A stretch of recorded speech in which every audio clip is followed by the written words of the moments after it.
से स्टार्ट करते हैं मास्टर कैडर सीरीज का नेक्स्ट लेक्चर। लास्ट लेक्चर में हमने 50th एग्जाम्पल कर ली थी। 51st एग्जाम्पल हम आप अब कंटिन्यू करेंगे। टॉपिक हमारा चल रहा है AP, GP and HP series, और उसका जो अब पार्ट है ये है मिसलेनियस। जो हमारी सीरीज रह गई है, प्रोग्रेशन रह गए हैं, उसके रिलेटेड क्वेश्चंस कर रहे हैं। प्लस अभी जो कंसेप्ट है इसके रिलेटेड थोड़ा बहुत कंसेप्ट पड़ा है, वो करके फिर हमारा ये कंप्लीट हो जाएगा। आज का कोशिश करेंगे ये लास्ट लेक्चर हो, मैं ट्राई करूंगा ये लास्ट लेक्चर हो AP, GP and HP series का प्रोग्रेशन का सारा के सारा फिनिश हो जाएगा। ठीक है जी, तो स्टार्ट करते हैं सबसे पहले 51st एग्जाम्पल पे। तो 51st एग्जाम्पल पे अगर मैं बात करूं, यहां पर हमारे पास ऐसा एक प्रोग्रेशन दिया गया, उन्होंने बोला गया टी एन की वैल्यू आपने निकालनी है। किसकी निकालनी है? टी एन की। सबसे पहले यहां पर मैं बात करूं तो मुझे टी एन की वैल्यू नहीं निकालनी। मैं क्या करूंगा, टी को सबसे पहले 1 के मतलब n इज इक्वल टू 1 पे चेक करूंगा किसके साथ आंसर मैच कर रहा है। बिकॉज यहां पर n के साथ सभी के साथ अलग अलग आंसर आएगा। अगर n 1 है तो यहां पर 1/2 आएगा आंसर, यहां पर 0 आएगा, यहां पर 2 आएगा एंड यहां पर 1 आएगा। तो n इज इक्वल टू 1 पे जो आंसर है वही उसका राइट ऑप्शन है। तो यहां पर t1 का मतलब है आपने यहां तक सिर्फ n1 का मतलब है सिर्फ और सिर्फ आपने यहां पर लिखना है।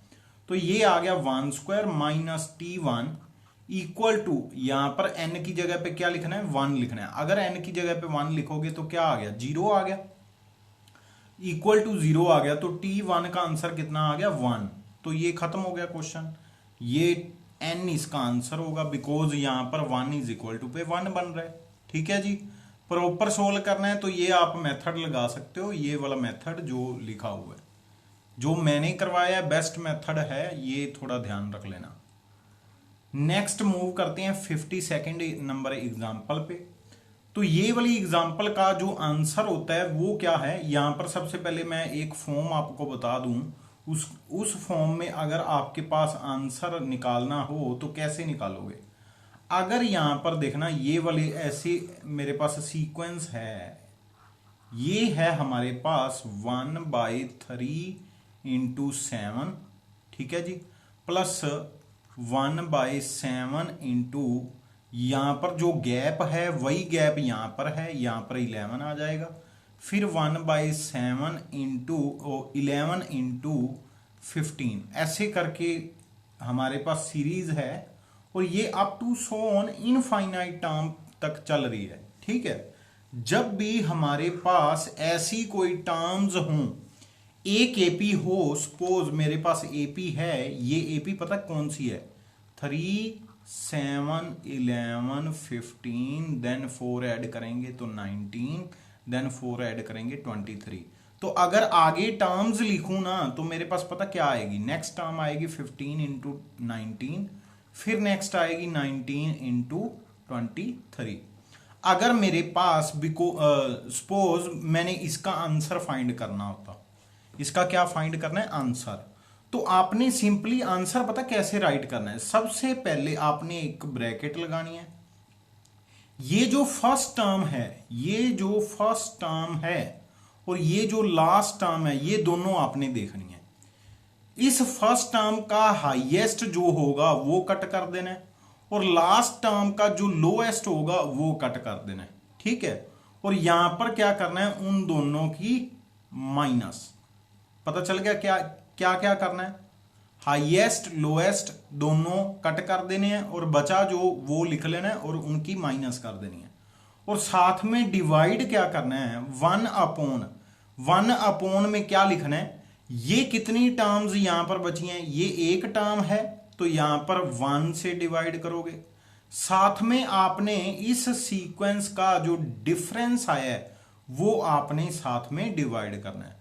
तो यहां पर आंसर पता क्या आ गया? इन सभी की अगर एडिशन करोगे ना तो आंसर आ जाएगा 1/4, और इनका एलसीएम वगैरह ले लूं तो 23 माइनस 3 अपॉन 3 इंटू 23। कैलकुलेशन करने पे ये 20 बन जाएगा, ये बन गया 20, 4 से कट करने पे ये बन गया 5, तो आंसर आ गया मेरे पास, आंसर क्या आ गया 5/3 इंटू 23। ठीक है जी, ये मेरे पास आंसर आ गया। इसको आगे करना है तो ये 69 बन रहा है नीचे, ये इसका आंसर है। आप चेक कर लेना, एलसीएम लेके चेक कर लेना, सेम आंसर आएगा। अब अगर ये टर्म चलती जाती, ये क्या है इनफाइनाइट टर्म चलती जाती, तो ये यहां पर अप्रोक्सीमेट जीरो आंसर बन जाना था, अप्रोक्सीमेट जीरो आंसर बन जाना था। फिर आंसर क्या आना था, इन दोनों की प्रोडक्ट, दैट इज 1/12। तो यहां पर डी ऑप्शन इसका राइट ऑप्शन है। ठीक है, यहां पर कौन सी टर्म बचनी थी, ये चलता ही जाना था, अप्रोक्सीमेट नीचे इन्फिनिटी आ गया, नंबर बढ़ता ही जाना है, तो नीचे इन्फिनिटी आ गया तो क्या बन गया, जीरो बन गया ऊपर, है ना, कंबाइन ऊपर क्या बन गया, जीरो बन गया, तो आंसर क्या आ गया 12 आ गया। ठीक है जी, कर लोगे, चलें आगे। अब यहां पर एक और फॉर्मूला सुन लो, अगर आपको समझ आ गया ये वाला जो जैसे फॉर्मूला राइट किया था मैंने, तो यहां पर थोड़ा और इसको एक्सपेंड कर देता हूं, इसको और थोड़ा आपको समझा देता हूं कैसे ये फॉर्मूला बना कैसे है ये फॉर्मूला। अगर कुछ और आ जाए, अगर यहां पर बाय चांस ये 3 जनों की प्रोडक्ट पड़ी होती, मतलब यहां पर 3, 7 एंड 11 होता, देन 7, 11 एंड 15 होता, 11, 15 इंटू 19 होता, ऐसे करके चलता रहता, सपोज ऐसे करके चलता रहता। ये मैं इरेज कर रहा हूं, बोथ हैं 3 टर्म्स के लिए एक्सप्लेन करना। ठीक है, अगर ये ऐसे चलता रहता, आखिर वाली टर्म जो है हमारे पास आज ये है, ठीक है जी, और ये वाली आखिर वाली जो टर्म, फर्स्ट वाली जो टर्म है ये है। मैंने क्या बोला था, आपने ब्रैकेट लगानी है, इसका हाईएस्ट, इस टर्म का हाईएस्ट आपने रिमूव कर देना है। तो मैं 11 को रिमूव कर रहा हूं, नीचे क्या बचा 3 इंटू 7। ठीक है जी, फिर इस वाली टर्म का आपने क्या करना है, लोएस्ट रिमूव कर देना है। अगर लोएस्ट रिमूव करूंगा तो 11 रिमूव हो गया और माइनस कर देना 1/5 इंटू 19। सही है जी। अब ध्यान से सुन लो, यहां पर डिवाइड में क्या आना है, सबसे पहले आना है नंबर ऑफ टर्म्स, कितनी है 2 है, तो यहां पर 2 से डिवाइड करेंगे, फिर डिफरेंस से डिवाइड करना है। ठीक है जी, डिफरेंस से डिवाइड करना है, डिफरेंस कितना बन रहा है 4 का, तो ये इसका आंसर है सीरीज का। ठीक है जी, क्लियर है। अगर बाय चांस यहां पर 4 टर्म्स हो जाती, फिर भी सेम पैटर्न रहना है, बट होनी चाहिए ये, पता क्या होनी चाहिए, ये ऐसे फॉर्मेट होना चाहिए, A1 A2 A3 A4 ऐसे, और ये A1 A2 और कोई नहीं है, ये एक सीक्वेंस है AP की, मतलब अर्थमेटिकल प्रोग्रेशन होना चाहिए। फिर यहां पर A2 A3 A4 A5 ऐसा कुछ हो।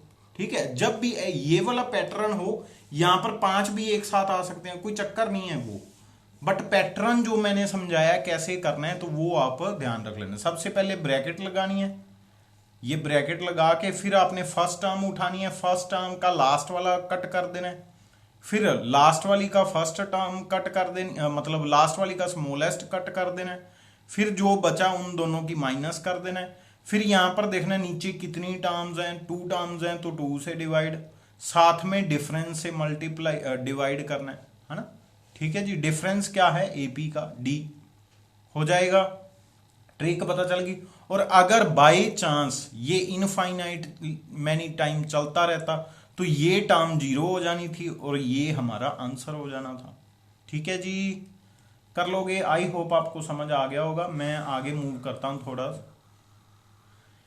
एक और यहां से एक और रिजल्ट बता देता हूं मैं, एक और रिजल्ट यहां से बता देता हूं। ये तो था फ्रैक्शन में, अगर बाय चांस हमारे पास ऐसे आ जाए 1 into 2 into 3 plus 2 into 3 into 4 plus 3 into 4 into 5 ऐसे करके आ जाए, ठीक है, तो इसका कैसे करना है आपने, इसको कैसे करना है ये भी एक बार सुन लो कैसे करना है। तो ऐसे आ जाए, वो तो फ्रैक्शन में था, अब अगर ऐसे आ जाए तो क्या करना है, यहां पर देखो, ये जो लास्ट टर्म है आपने ये उठा लेनी है, और एक लास्ट टर्म ये, फर्स्ट टर्म ये उठा लेनी है। ठीक है, दोनों उठा ली। यहां पर देखो ध्यान से, इसको आगे लिखना है ब्रैकेट में, ठीक है जी, इसको पीछे लिखना है, लिख दो 1 2 3, 1 इंटू 2 इंटू 3, ठीक है जी, और इसको आगे लिखना है 3 इंटू 4 इंटू 5, ठीक है जी। बीच में साइन माइनस का लगाना है। अब ध्यान से सुन लो, अब जो है बात मोस्ट इंपॉर्टेंट है, यहां पर सीक्वेंस में ध्यान से सुन लेना, सीक्वेंस में क्या बन रहा है 3 4 5, उसके बाद क्या आएगा, नॉर्मल है 6 आएगा, तो आपने 6 मल्टीप्लाई करना है। अब यहां पर उल्टा करना है, 3 2 1, उसके बाद क्या आएगा 0, ये 0 लगा देनी है, साथ में मल्टीप्लाई कर देना। अब जो आंसर आया है ना, ये जो आंसर आया है, अब यहां पर क्या करना है, यहां पर है, ध्यान से सुन लेना, ये कितने जने हैं यहां पर काउंट करो, 1 2 3 4, तो 4 से डिवाइड, साथ में मल्टीप्लाई करना है, डी डिफरेंस कितने का है, दैट इज 1 का। तो आंसर पता क्या आ गया, आंसर आ गया 4 इंटू 1,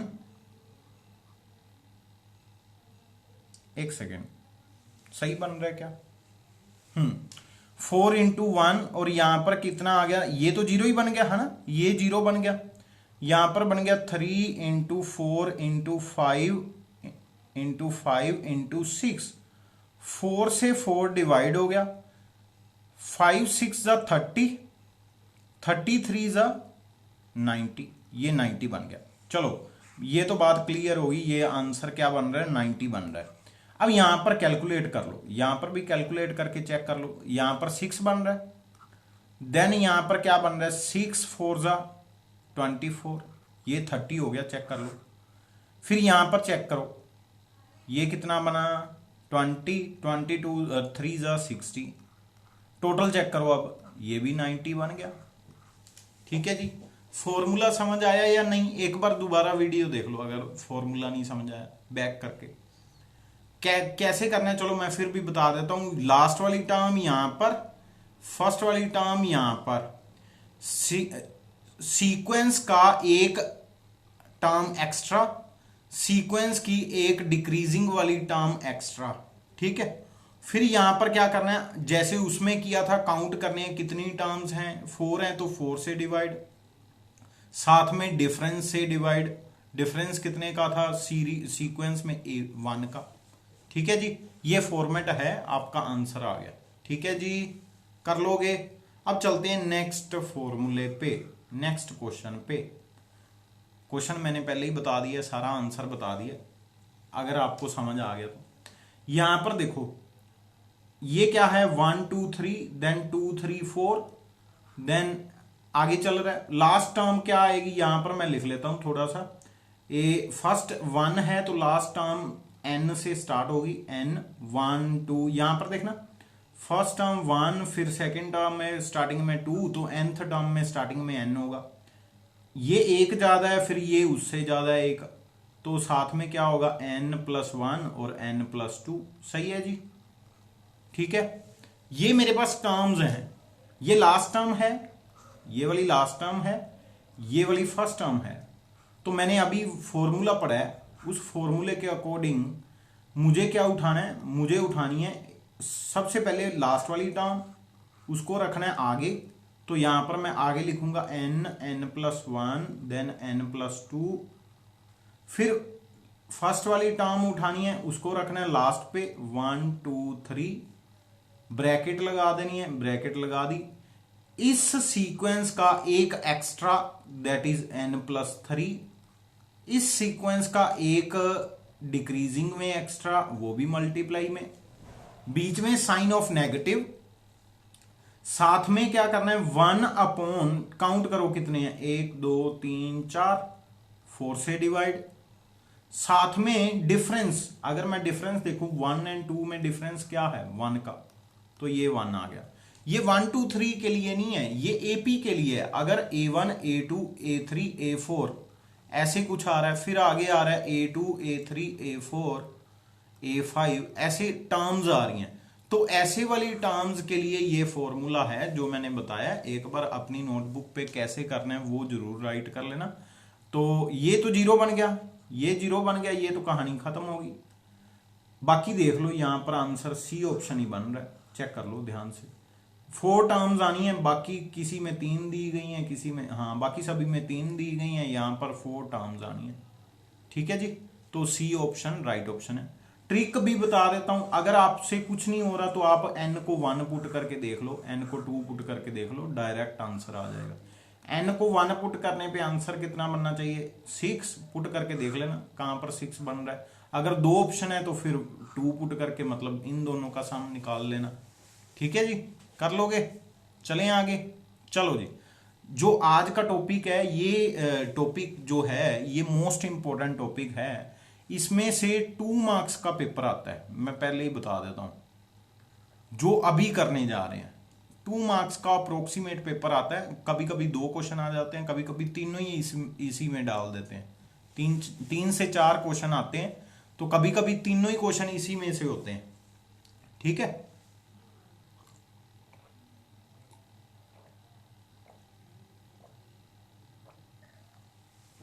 तो ये मोस्ट इंपॉर्टेंट है, मैं पहले ही बता देता हूं। सबसे पहले एक बात सुनो, हमारे पास सबसे पहले हमने क्या सीखा, ए, फिर जी सीखा, फिर एच सीखा, मतलब कंटिन्यूटी ए बी सी फिर जी एच ऐसे करके सीखा।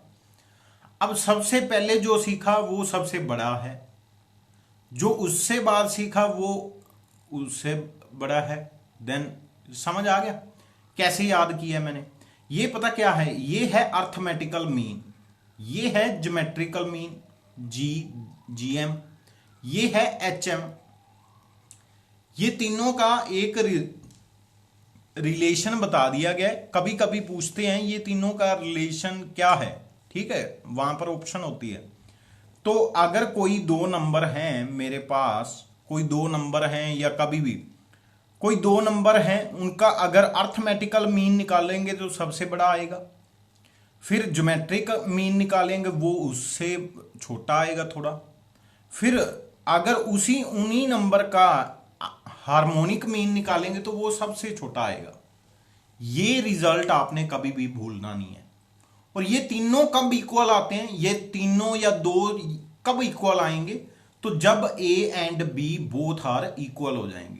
ये बात भी कभी भी नहीं भूलना। कैसे, अगर दोनों इक्वल हो जाएं 1 1 तो उनका ज्योमेट्रिक मीन क्या आएगा, दोनों की एडिशन डिवाइड बाय 2, दोनों की एडिशन, और क्या बोल रहा हूं, अर्थमेटिकल मीन। ए आ गया 1, वो भी सेम आ गया। फिर अगर ज्योमेट्रिक मीन निकालते हैं, ज्योमेट्रिक मीन कैसे, इन दोनों की मल्टीप्लीकेशन और ऊपर स्क्वायर रूट, तो 1 का स्क्वायर रूट वो भी 1, ए भी 1 आया, जी भी 1 आया। अब एच क्या है, एपी का उल्टा, उल्टा करेंगे तो वो सीरीज ही सेम है ना, तो एच भी 1 ही आएगा। उल्टा करने पे सीरीज ही सेम है तो क्या करेंगे, सेम ही आएगा।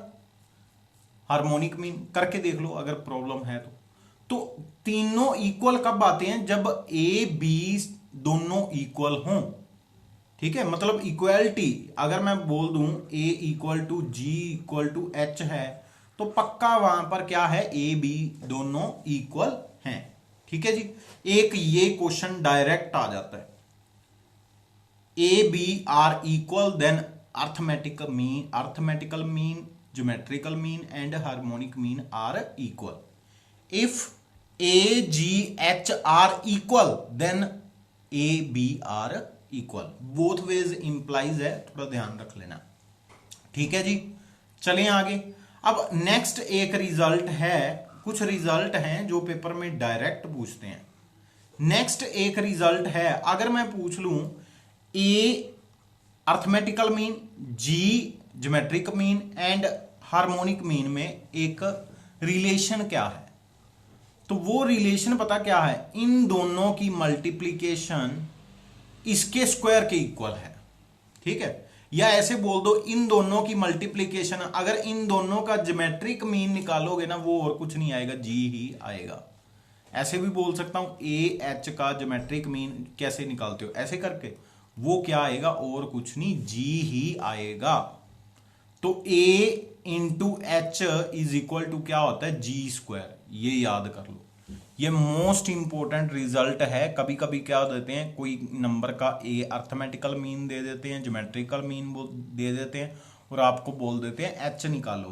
तो ये सबसे बेस्ट मेथड है एच निकालने का। क्या करना है, सिंपली वैल्यूज पुट करनी है, डिवाइड करना है, कहानी खत्म।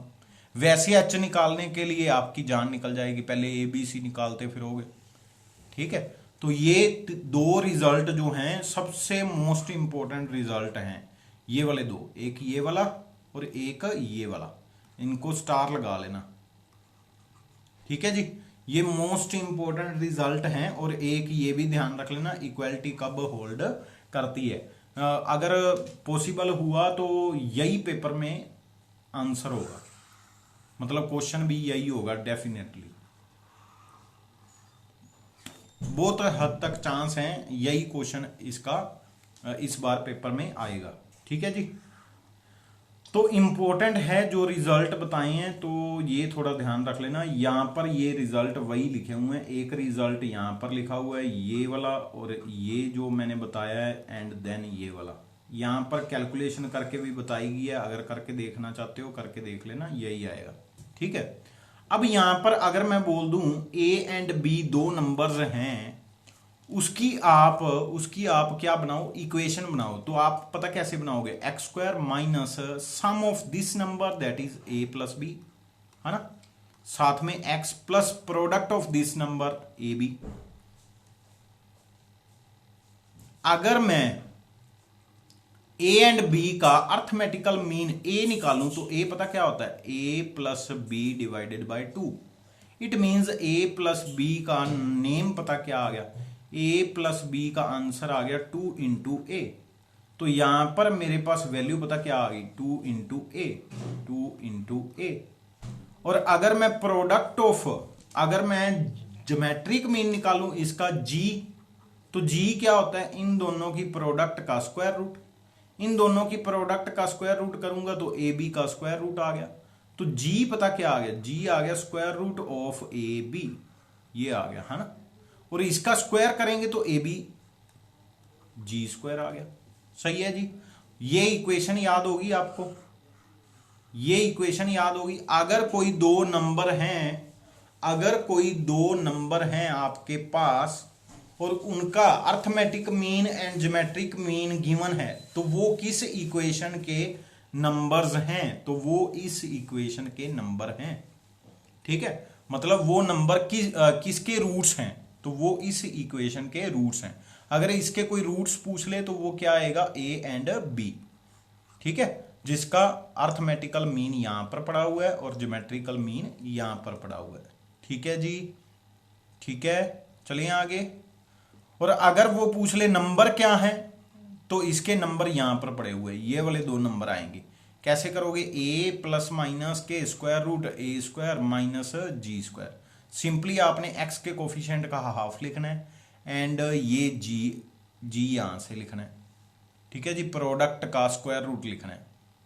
ठीक है, चलिए आगे। ये अभी एक आधा क्वेश्चन इसका आएगा तो वो करेंगे, फिर आपको डेफिनेटली क्लियर हो जाएगा। ठीक है, चलो आगे चलते हैं। ये इंपॉर्टेंट नहीं है, ये वाला इंपॉर्टेंट नहीं है, ये करना भी ना याद, अगर आपको हो रहा है तो ठीक है, ये भी ना करना, ये वाला कर लेना है। ये रिजल्ट कभी कभी पूछ लेते हैं।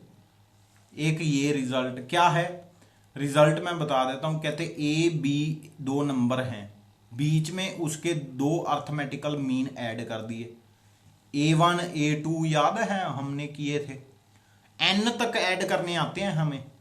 इनका आंसर पता क्या होगा, इनका आंसर होगा A1 का मतलब है A में ऐड करना है difference, that is B minus A upon n+1।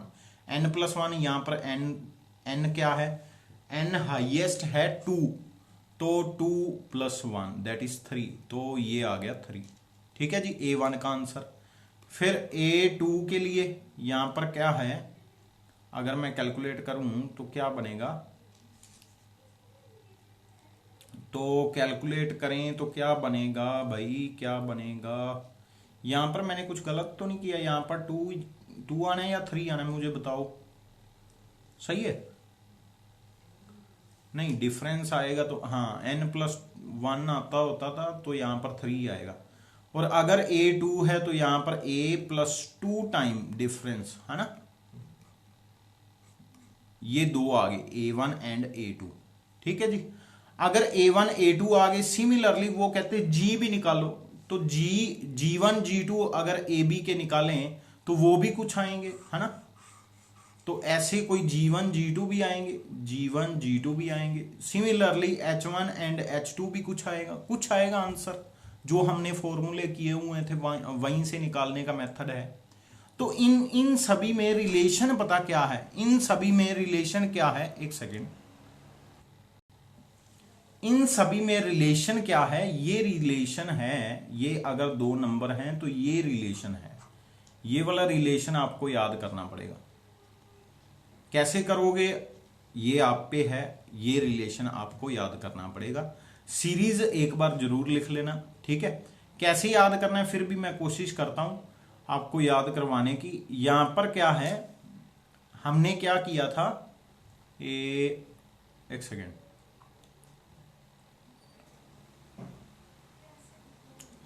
करना ही पड़ेगा, याद करना पड़ेगा, कोई और चारा नहीं है। अगर याद करना चाहो तो कैसे कर सकते हो, करना ही पड़ेगा, कैसे करोगे। चलो, अगर आपके माइंड में कोई ट्रिक हो इसको याद करने की तो वो मुझे भी बता देना।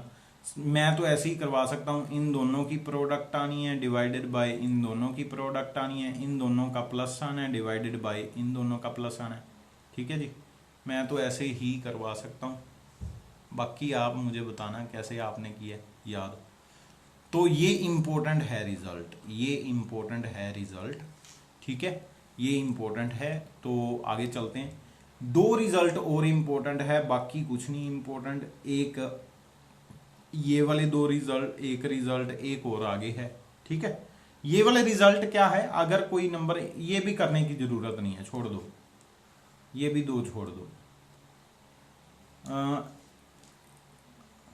ये तो मैंने बता दिया, ए बी सी अगर तीनों सेम होते हैं तो ये तो मैंने ऑलरेडी बता दिया।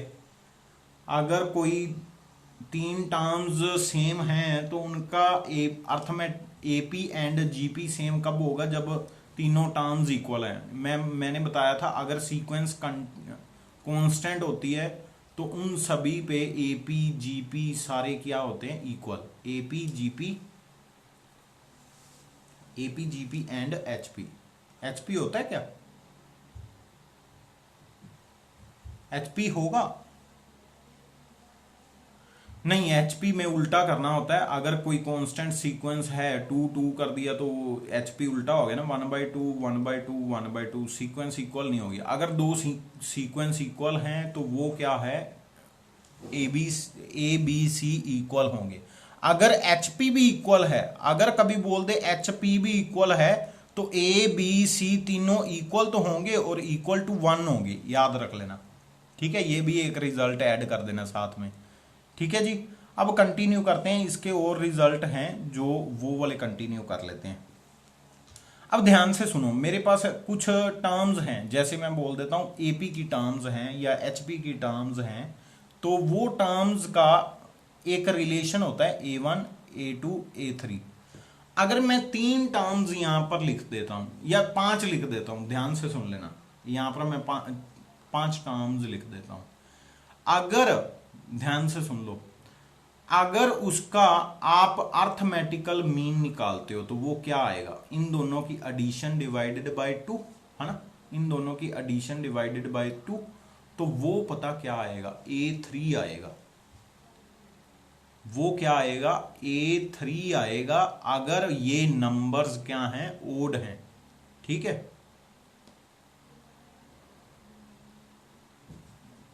ठीक है जी।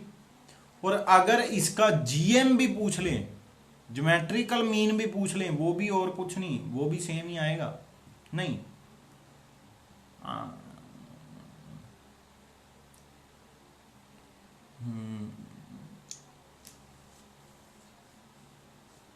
सेम आएगा। चलो मुझे बताना, ठीक है, मुझे बताना, अगर इनका जी एम भी निकालें ज्योमेट्रिकल मीन भी निकालें तो वो भी क्या सेम आएगा, यही मुझे बताना। वैसे मेरे अकॉर्डिंग आएगा, आप चेक कर लेना, चेक कर लेना, ठीक है, आएगा, डेफिनेटली आएगा। कैसे, यहां पर देख लेते हैं, 2 2 क्यूब 2 4 एंड 2 5, है ना। अगर इनका इन 2 5 इन दोनों का ज्योमेट्रिकल मीन निकालो, क्या आएगा, दोनों की प्रोडक्ट करनी है तो 2⁻6 हो जाएगा, ऊपर स्क्वायर रूट करना है तो पावर 1/3 हो जाएगी, 6 का 1 सेकेंड हो जाएगी, सॉरी, तो 2⁻3 आ गया, है ना। 2 मिडल टर्म के आ रहा है इक्वल, सही है। तो क्या होता है, फॉर्मूला क्या है, ये फॉर्मूला रीड करना। अगर कभी भी नंबर ऑफ टर्म्स आपकी एपी हो, जीपी हो या एचपी हो, अगर ओड हैं, अगर एपी सीरीज है या जीपी सीरीज है या एचपी सीरीज है, अगर नंबर ऑफ टर्म्स ओड हैं तो उसकी मिडल टर्म ही उसका अर्थमेटिकल मीन या ज्योमेट्रिकल मीन या हार्मोनिक मीन होगा, ठीक है जी। मतलब एपी का अर्थमेटिकल मीन मिडल टर्म होगी, जीपी का ज्योमेट्रिकल मीन वही होगा मिडल वाला, और एचपी का मिडल वाला ही हार्मोनिक प्रोग्रेशन हार्मोनिक मीन होगा, ठीक है जी। नेक्स्ट एक रिजल्ट और है, अगर इवन टर्म्स होती हैं, अगर इवन टर्म्स है ना, तो मिडल टर्म 2 आएंगी, आपको पता है मिडल टर्म 2 आती हैं। उन दोनों मिडल टर्म का अगर आप निकालते हो अर्थमेटिकल मीन, और फर्स्ट एंड लास्ट का अर्थमेटिकल मीन निकालते हो, वो सेम आएगा, ठीक है। सेम चीज है जीएम में, सेम चीज है एचएम में। क्या बोला मैंने, फर्स्ट एंड लास्ट का निकालो एंड उन दोनों मिडल टर्म का निकालो, आंसर सेम आएगा। एक रिजल्ट ये याद रखना है। अब एक रिजल्ट ध्यान से और सुनो मेरे, अगर मेरे पास, ध्यान से सुन लो, मेरे पास जीपी की टर्म्स हैं, जीपी की टर्म्स हैं, एक है ऐसे लिख लेता हूं, 2 की पावर 1, 2 की पावर 2, 2 की पावर 3, 2 की पावर 4, 2 की पावर 5, ठीक है। अगर कभी ऐसे होता है, किसी ने बोल दिया मैंने ये वाली टर्म उठाई, मैंने ये वाली टर्म उठाई एंड मैंने ये वाली टर्म उठाई, ये भी जीपी में बन रही है, मतलब जो टर्म्स उठाई वो भी जीपी की जीपी सीरीज बना रहा है, बीच में टर्म्स उठाई हैं थोड़ी सी, वो भी जीपी बना रहा है, तो वहां पर, यहां पर देखो ये जीपी बन रही है, कोई भी 3 उठाओगे जीपी बनेगी। अब यहां पर कोई 3 कंसेक्टिव उठाओगे तो डेफिनेटली बनेगी, बट अगर सेम इंटरवल पे उठाओगे फिर भी बनेगी। यहां पर देखो मैंने क्या छोड़ दिया, एक छोड़ दी, दूसरी उठा ली, फिर दूसरी उठा ली। अब यहां पर देखो ये भी, ये जो न्यू सीरीज बनी है ना, सीक्वेंस बनी है, ये भी ज्योमेट्रिकल प्रोग्रेशन है।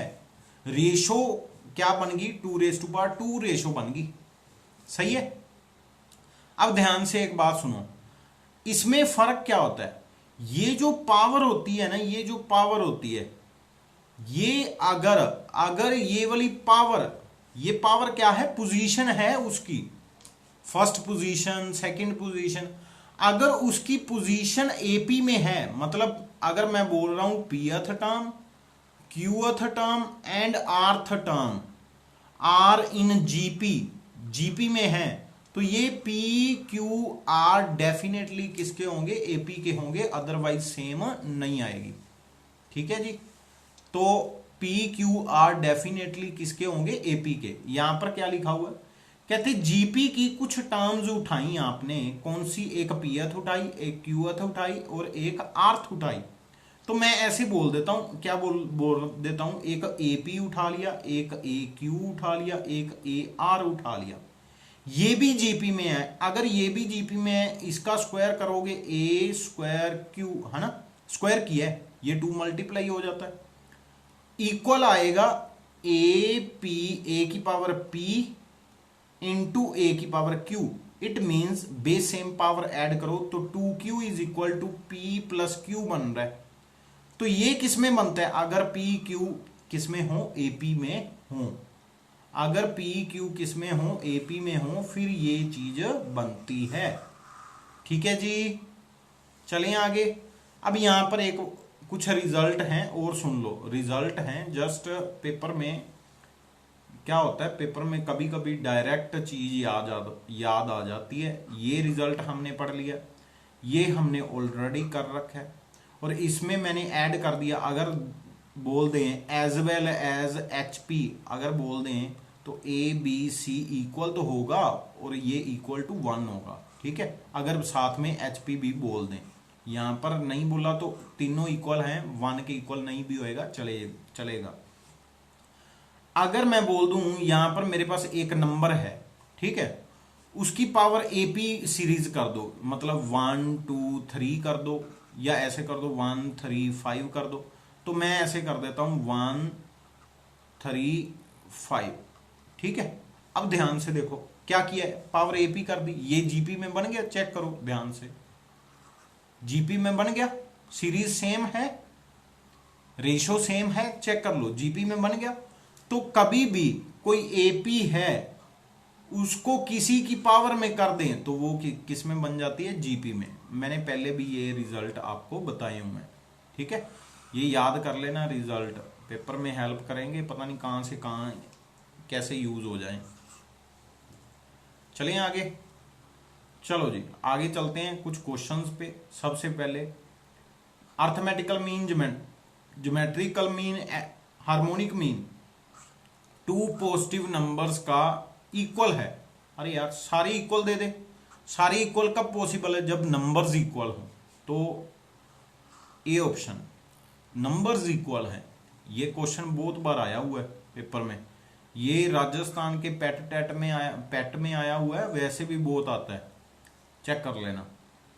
Late two numbers having arithmetical mean is 9 and geometrical mean is 4। क्या है, ए की वैल्यू दे दी 9 एंड ज्योमेट्रिकल मीन मतलब हमारे पास जी की वैल्यू दे दी 4। तो हमने रिजल्ट क्या बनाया था, x² माइनस 2ax प्लस के g², ये वाली इक्वेशन बनाई थी जिसके रूट्स a b हैं, है ना, जो इसके आंसर हैं उसके रूट्स ये हैं। तो यहां पर वो कहते then these numbers are the roots of quadratic equation. किस क्वाड्रेटिक की इक्वेशन के रूट्स होंगे, तो डबल करो इसका डबल करो भाई, 18 आ गया, ये नेगेटिव साथ में है, यहां पर भी नेगेटिव था, चेक कर लो। फिर g² करो, 16 आ गया, तो ये इक्वेशन बन गई, चेक कर लो। ये बी ऑप्शन राइट ऑप्शन है, ठीक है जी। करें आगे, चलो अभी टाइम, नेक्स्ट चलते हैं, आगे चलते हैं, थोड़ा सा मूव करते हैं, धीरे धीरे आज करेंगे और कोशिश करेंगे आज कंप्लीट कर लें, बाकी देखते हैं कितना होता है। कहते A/B, B/C, C/A, ये क्या है, HP में है, किसमें है, HP में है। चलो मैं पहले एक बात बता दूं, मैंने HP वाले लेक्चर में नहीं बताई। AP में क्या था, अर्थमेटिकल प्रोग्रेशन में क्या था, अगर आप कोई एक पर्टिकुलर नंबर प्लस करते हो, माइनस करते हो, डिवाइड करते हो, मल्टीप्लाई करते हो, कोई एक पर्टिकुलर नंबर, मैं ऐसे बोल देता हूं 5 जैसे, ठीक है, 2 जैसे, तो अगर कोई एक particular number divide, multiply, plus minus करते हो, अगर करते हो तो वो अपना बिहेवियर चेंज नहीं करती, ठीक है, AP रहती है। सेम चीज HP में है, वो HP ही रहेगी, ठीक है, सेम रिजल्ट। बट GP में सिर्फ और सिर्फ ये दोनों हैं, ठीक है। अगर ये दोनों GP में हैं, अगर आप कोई नंबर से डिवाइड या मल्टीप्लाई कर देते हो तो वो बिहेवियर चेंज नहीं करती, मतलब वो GP की GP ही रहती है। अब यही रिजल्ट बहुत बार यूज करके पेपर सेटर क्वेश्चन पूछ लेता है। जैसे यहां पर एक क्वेश्चन है, ये दे दे, ये कुछ एक रिलेशन दे दिया गया, कहते HP में है, किसमें है, HP में। तो आप बताओ ये वाला रिलेशन क्या होगा, AP में होगा, ये वाला सेम रिलेशन पूछा गया भाई, ये किस में होगा, ये AP में होगा, GP में होगा, या HP में होगा, या नन ऑफ दिस, किस में होगा या किस में नहीं होगा, ये मेन बात यही पूछी गई है, ठीक है। तो सबसे पहले अगर किसी नंबर से मैं मल्टीप्लाई करूं तो वो कोई खराब तो नहीं करेगा मुझे, है ना, मैं क्या करता हूं, मुझे क्या चाहिए, स्क्वायर चाहिए एंड एक जैसे यहां पर है एक जना कट जाए कोई बात नहीं, मतलब यहां पर अगर मैं ए बी सी से मल्टीप्लाई कर दूं सभी को करूंगा एचपी में कोई फर्क नहीं पड़ेगा। अगर सभी को करता हूं तो ए बी सी, यहां पर बी कट गया, ए स्क्वायर सी हो गया फर्स्ट टर्म में, सेकंड टर्म में सी कट गया, ए बी स्क्वायर हो गया, है ना। थर्ड टर्म में ए कट गया, बी सी स्क्वायर हो गया। ठीक है, अब ध्यान से एक और बात सुन लो, एपी का हमने किया था, अगर एपी के 1 3 5 ये एपी में है, इसका उल्टा कर दो, इसका उल्टा करोगे क्या आ जाएगा 5 3 1, डी चेंज हो गया, क्या हुआ डी चेंज हो गया, बट एपी ने अपना बिहेवियर नहीं चेंज किया, है ना। अगर एचपी में भी ऐसे हो तो वो भी अपना बिहेवियर चेंज नहीं करता। ठीक है, दूसरी बात, अगर जीपी में हो उसको उल्टा कर दो, उल्टा करने का मतलब है ऐसे नहीं, उसको उल्टा करोगे तो वो 1/r बन जाएगा, उसका रेशो बन जाएगा सेम, r 1/r बन जाएगा, वो भी जीपी बनेगी, उल्टी कर दी, मतलब पहले असेंडिंग ऑर्डर में लिखी थी बाद में डिसेंडिंग ऑर्डर में कर दो तो वो क्या बन जाएगी हमारे पास, सेम बिहेवियर चेंज नहीं करेगा। तो यहां पर ये जो आई है टर्म्स, ध्यान से देखो, ये जो आंसर आया है ये बिहेवियर चेंज नहीं करेगा, ये एचपी रहेगा। इसको आगे से लिखूं या पीछे से लिखूं, है ना। यहां पर चेक करो क्या बन रहा है,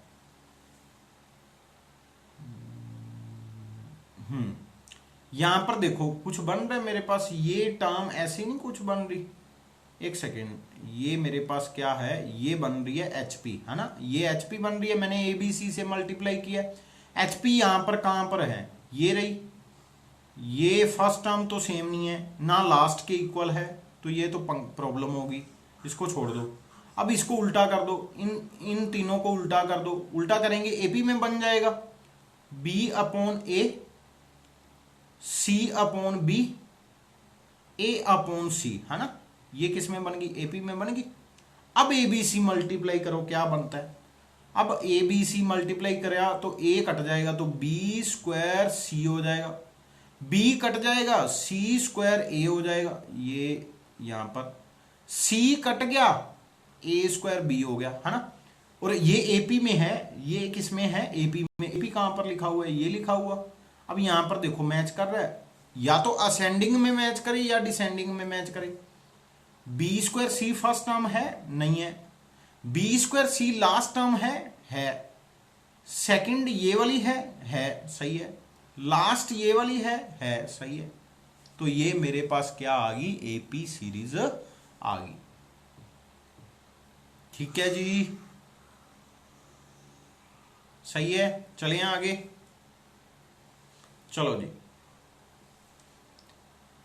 नेक्स्ट है 57 नंबर एग्जाम्पल। ये भी बहुत अच्छी एग्जाम्पल है, पेपर में ना 2-3 बार ऐसे पूछा गया, और कभी लोग साथ में दे देते हैं, कभी लोग बेस में दे देते हैं, कभी क्या करते हैं, कभी क्या करते हैं। क्या है, A B C are in GP लिखे हैं, A B C are in GP, GP में है, ठीक है। और मैंने आपको ना बताया था जीपी की टर्म को, अगर जीपी की टर्म को लोग लगा दो ना वो एपी में बन जाती है ना, मैंने बताया भी था, मैंने जो रिजल्ट कन्वर्ट किए हैं कैसे किए हैं, है ना। तो अगर लोग लगवा दिया, अगर मैंने लोग लगा दिया यहां पर भी लोग लगा दिया, तो ये किस में बन गया, ये एपी में कन्वर्ट हो गया। कैसे कन्वर्ट होता है मैं एक बार आपको बता देता हूं। यहां पर देखना जीपी की टर्म्स हैं, कौन सी, ए है, बी है, सी, तो मैं ना ऐसे लिख देता हूं, 2 टर्म्स लिख देता हूं, 2 raise to power 2, 2 raise to power 3। अगर लोग लगा दें तो लोग लगाया तो 2 रेज़ टू पावर 1 यहां पर आ जाती है, यहां पर मैं 1 ले लेता हूं, रेज़ टू पावर 2 नीचे आ जाती है, तो 2 log 2 लिख लूं, कोई प्रॉब्लम तो नहीं है, 3 log 2 लिख लूं, कोई प्रॉब्लम तो नहीं है, 2। डिफरेंस चेक करो, log 2 का डिफरेंस आ गया, डिफरेंस चेक करो, log 2 का किस में बन गया, एपी में कन्वर्ट हो जाता है। तो ये किस में बन गई, एपी में बन गई।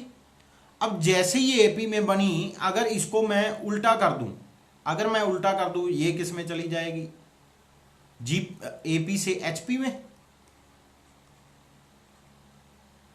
1/log c एचपी में चलेगी।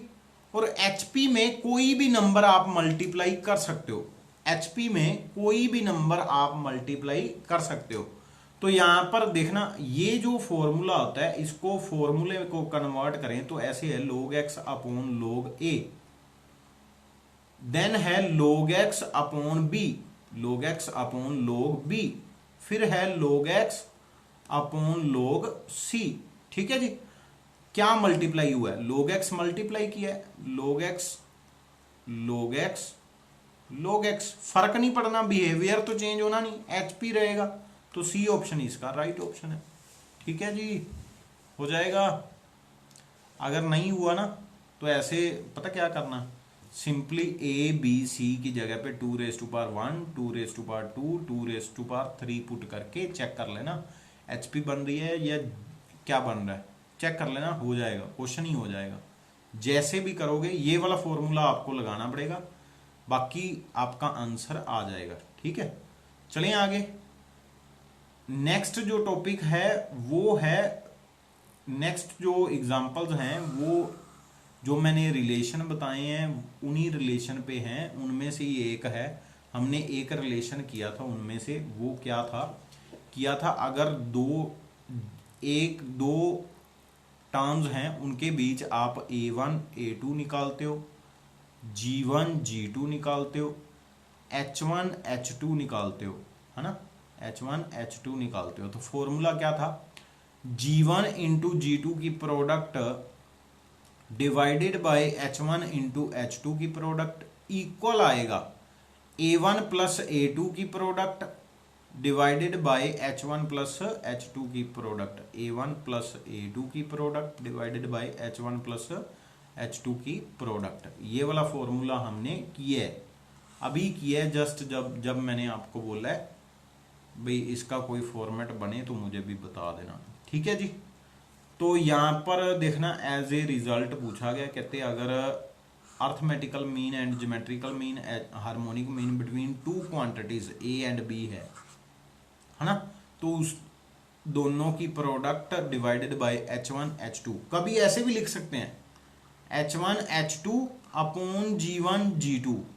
तो जहां पर g1 g2 है वहां पर सामने पता क्या आना है, जहां पर g1 g2 है वहां पर सामने आना है a1 प्लस a2, जहां पर h1 है उसके सामने h1 h2 प्लस में आना है। ठीक है, पेपर में कभी ये भी पूछ सकते हैं। तो यहां पर आंसर क्या बन रहा है, ये इसका आंसर बन रहा है ये वाला ए ऑप्शन, चेक कर लो। ठीक है जी, नहीं तो वो फॉर्मूला लगा के आप कर सकते हो जो मैंने आपको बताया था।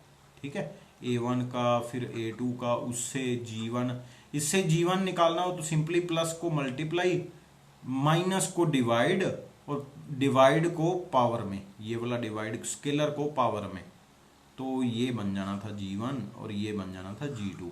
इसका उल्टा करोगे h1 बन जाएगा, वही फॉर्मूला। ठीक है, तो ये करके देख लेना, हो जाएगा आपका क्वेश्चन, हो जाएगा। ठीक है जी, चलते हैं आगे नेक्स्ट वाले क्वेश्चन करने से पहले मैं सबसे पहले एक चीज बता दूं आपको, कभी भी आपको बोल दे, क्या बोल दे, कभी भी बोल दे ज्योमेट्रिक अर्थमेटिकल मीन, ए को बोलूंगा, जी को मैं ज्योमेट्रिकल मीन बोलूंगा, एच को हार्मोनिक मीन, इन तीनों में रिलेशन कोई दे दे या रेशो दे दे, क्या दे दे, इन तीनों में हो सकता है वो फर्स्ट टू की रेशो बोल दे, हो सकता है वो सेकंड टू की बोल दे, हो सकता है फर्स्ट थर्ड की बोल दे, कभी भी बीच में रेशो की बात हो जाए, रेशो की बात हो जाए इन तीनों के साथ, तो आपने कैसे करना है क्वेश्चन, वो बात करते हैं। एक सेकंड, अगर ऐसे कुछ दे दे तो आपने क्वेश्चन कैसे करना है वो उसकी बात करते हैं। ठीक है, अगर कभी भी ऐसे दे दे तो पेपर में क्वेश्चन कैसे करना है, अगर परफेक्ट क्वेश्चन करोगे तो पेपर में होगा ही नहीं, आपकी जान निकल जाएगी, पेपर में क्वेश्चन नहीं होगा जल्दी से। ठीक है, और उसका वे है कैसे करना है वो मैं अभी बताता हूं। अगर बोल दें इन दोनों में कुछ रेशो है, यहां पर सुनना, अगर बोल दें ए एंड जी की रेशो है समथिंग एम एन, ऐसा कुछ बोल दे, अगर अलजबरी को कोई और वैल्यू बोल दे, अगर कोई और वैल्यू बोल दे, फिर आपने कैसे वैल्यूज लेके जानी है। तो आपने सिंपली ये वाली दो वैल्यूज याद रखनी है। कौन सी? आपने रखना है 4 एंड 16। अब इसका सबसे पहले अर्थमेटिकल मीन निकालो, क्या आएगा? ए की वैल्यू जो आएगी ना, इन दोनों की addition divide by 2 that is 10। ठीक है, फिर जी की वैल्यू अब निकालो। जी की वैल्यू क्या आएगी? इन दोनों की मल्टीप्लीकेशन दैट इज 64, उसका स्क्वायर रूट दैट इज 8, तो 8 आ गया। फिर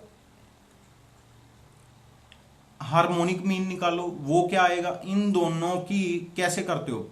2 टाइम ऐसे लिखते हो, है ना, 2 time product of this number that is 4 into 16 divide by sum of this number that is 20। अगर 20 से डिवाइड करूंगा तो ये 4 के साथ कट गया, मेरे पास कितना आ गया? 5 आ गया नीचे। ये कितना आ गया? 32/5। 32/5 32/5 आया सी। एक सेकेंड दोबारा कर लेते हैं। 2 इंटू 4 इंटू 16, है ना, सही है। और नीचे क्या आया था? 20। कटिंग करने पे हाँ 32/5 ही आ रहा है, सही है। तो ये कितना आ रहा है? 32/5। तो ये आपने वैल्यूज यूज करनी है, ठीक है। अगर रेशो ऐसे एम एन या कुछ और दिया हो, अगर तो रेशो आंसर है, फिर तो मैं अभी आपको बता देता हूं कैसे करना है, ठीक है। ये थोड़ा ध्यान रखना है, ये जो मैंने बात अभी बताई है ये बहुत इंपॉर्टेंट है। चलते हैं, स्टार्ट करते हैं। क्या है यहां पर देखना, क्या बोला गया? कहते if the ratio of H M and G M, मतलब एच अपॉन जी का आंसर दे दिया गया 12/13, देन रेशो ऑफ नंबर्स। तो आप सीधा ना नंबर ही उठा लो, ये वाले, ये नंबर उठाए 1 एंड 2, 1 एंड 2, सही है। 1 एंड 2 का हार्मोनिक मीन निकालो जल्दी जल्दी।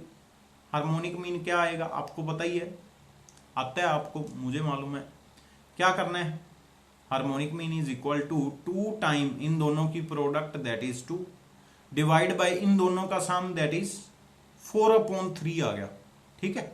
फिर आगे करेंगे, क्या निकालना है? जी। अगर जी निकालें तो जी क्या होता है? इन दोनों का प्रोडक्ट का स्क्वायर रूट, स्क्वायर रूट 2 आ गया। कैसे भी कर लो, रेशो में स्क्वायर रूट 2 तो कभी भी नहीं आएगा। यहां पर क्या लिखा हुआ है? 12√3, ये तो कट गया, ठीक है जी।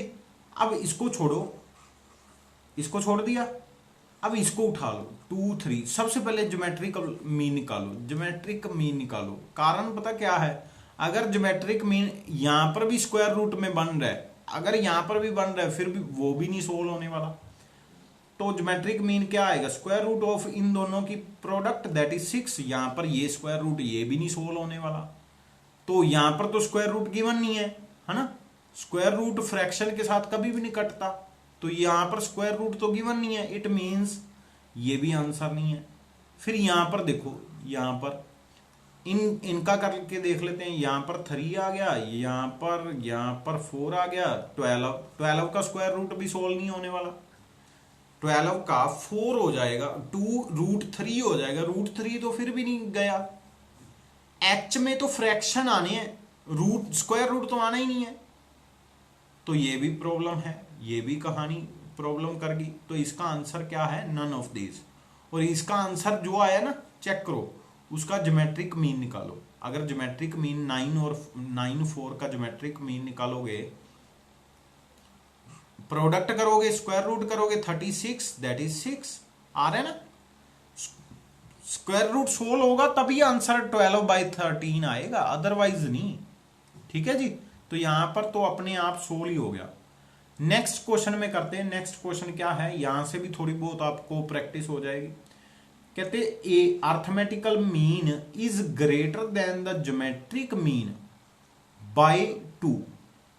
जो ए है वो ज्यादा है जी से 2, वो तो पता है हमें, थोड़ा ज्यादा ही आता है, तो वो कितना है, 2 ज्यादा है।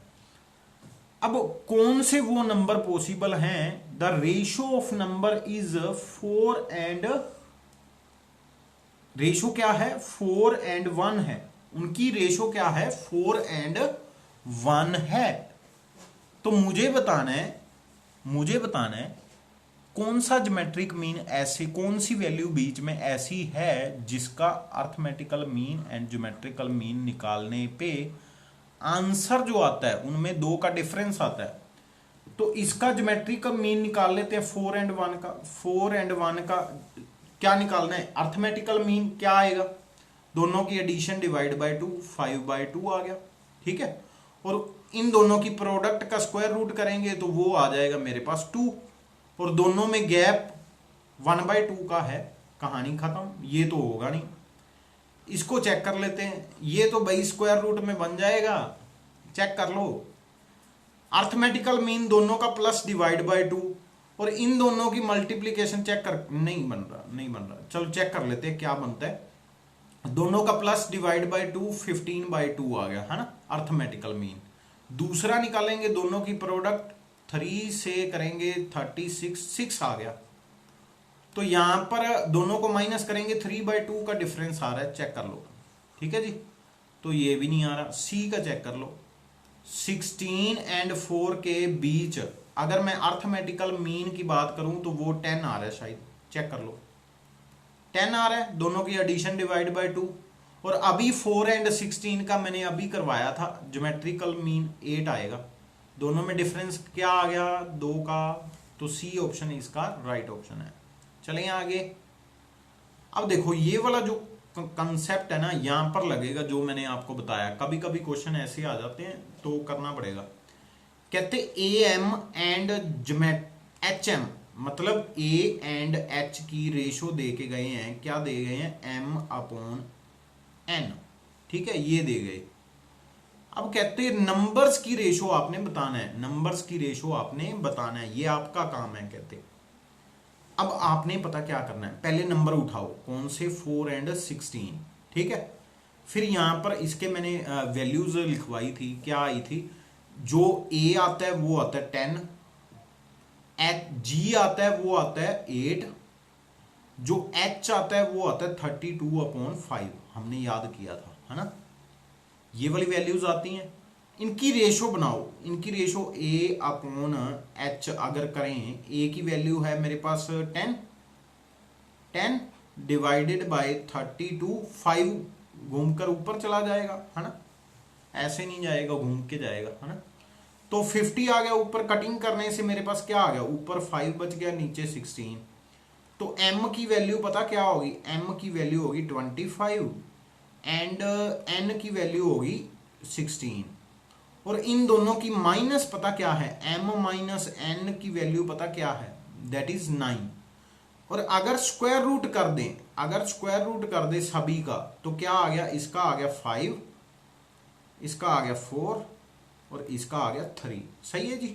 अब यहां पर देखो वैल्यूज पुट करके, सबसे पहले वाले के अगर मैं वैल्यूज पुट करता हूं, मेरे पास आंसर पता क्या आना चाहिए, 4 एंड 16 की रेशो पता क्या बनेगी, अगर या तो बनेगी 1 एंड 4, और 16 एंड 4 का भी आंसर सेम ही आएगा, 4:1, ठीक है। मतलब ये जो A and G and H की वैल्यू 4 एंड 16 की भी यही है, 16 एंड 4 की भी यही है। तो या तो रेशो 1:4 बनेगी या 4:1 बननी चाहिए नंबर्स की। तो यहां पर अगर मैं वैल्यू पुट करता हूं, यहां पर आ गया 3, चेक कर लो, ये 3 है, यहां पर कितना आ गया, यहां पर 3, तो यहां पर आ गया 4, 3 + 4 7 बन रहा है। और मुझे क्या चाहिए, ऊपर या तो 4 चाहिए या 1 चाहिए, नीचे चलो क्या बन रहा है वो भी देख लेते हैं, 3 - 4 दैट इज -1, नेगेटिव बन रहा है। अरे यार ये तो पॉसिबल ही नहीं है। यहां पर चेक करो, n क्या है, 4 है, m-n 3 है, तो यहां पर 7 बन गया, 4 - 3 फिर 7, 1 एंड 7 तो मैंने लिए ही नहीं, मैंने तो लिए हैं 4 एंड 16, उसकी रेशो देखूं तो 1 एंड 4 या 4 एंड 1 बननी चाहिए। फिर यहां पर चेक कर लेते हैं, m की वैल्यू है मेरे पास कितनी है, m की वैल्यू है 5, m माइनस n की 3 है, मतलब टोटल 3 है, नीचे 5 माइनस 3 है, ऊपर 8 बन गया, नीचे 2, डिवाइड करने पे 4 एंड 1, 4:1 बन गई। क्या बन गया, 4:1 बन गया। चेक कर लो, 4:1 बन गया। इट मींस मेरा जो राइट ऑप्शन है वो सी ही है। ठीक है जी। क्वेश्चन करने पे थोड़ा आपको दिमाग, अगर वैसे क्वेश्चन करोगे ना, ये सारा काम करना पड़ेगा, और ये मुझे नहीं लगता फिर आप 130 प्लस लेके जाओगे, फिर नहीं आते 130 प्लस, फिर बैठे रहोगे, नेक्स्ट मास्टर कैडर की वेट करोगे। हमने वेट नहीं करनी, थोड़ी प्रैक्टिस कर लेनी है, टाइम जरूर ज़्यादा लग सकता है, बट हाँ करोगे तो डेफिनेटली हो जाएगा। नेक्स्ट टॉपिक है, जो ये वाला टॉपिक है, ये थोड़ा जो है मैं साथ में ही रख रहा हूँ या अलग कर दूँ, चलो मैं अलग कर लेता हूँ, 2 अलग अलग वीडियो बन जाएंगी, बट हाँ एक साथ, मतलब एक ही दिन में एक ही टाइम पे एक साथ ही आ जाएंगे। ठीक है, बीच में 10-15 मिनट का गैप होगा। ठीक है जी, अब के लिए एक बार इतना ही। ठीक है, चलते हैं नेक्स्ट, आगे स्टार्ट करते हैं नेक्स्ट लेक्चर में ये वाला टॉपिक। और ये वाला टॉपिक जो है, ये वाला टॉपिक मैं बता भी देता हूँ, पहले ही बता देता हूँ, ये वाला टॉपिक इतना इंपॉर्टेंट नहीं है, बट हाँ एक आधा क्वेश्चन मैंने इस टॉपिक का देखा हुआ है, एक क्वेश्चन किसी पेपर में मैंने देखा हुआ है, मास्टर कैडर के ही मैंने पेपर में एक क्वेश्चन देखा हुआ है, तो इतना इंपॉर्टेंट नहीं है, बट हाँ किस्मत है, अगर सारा टॉपिक कर लिया है, कुछ छोटा सा टॉपिक करने से अगर आपका 1 मार्क और बढ़ता है तो मेरिट में थोड़ा आगे आप और हो जाओगे। ठीक है जी, तो नेक्स्ट टॉपिक करते हैं नेक्स्ट लेक्चर में। अब के लिए एक बार इतना ही। थैंक यू बच्चे, हैव अ नाइस डे, जय हिंद, वंदे मातरम।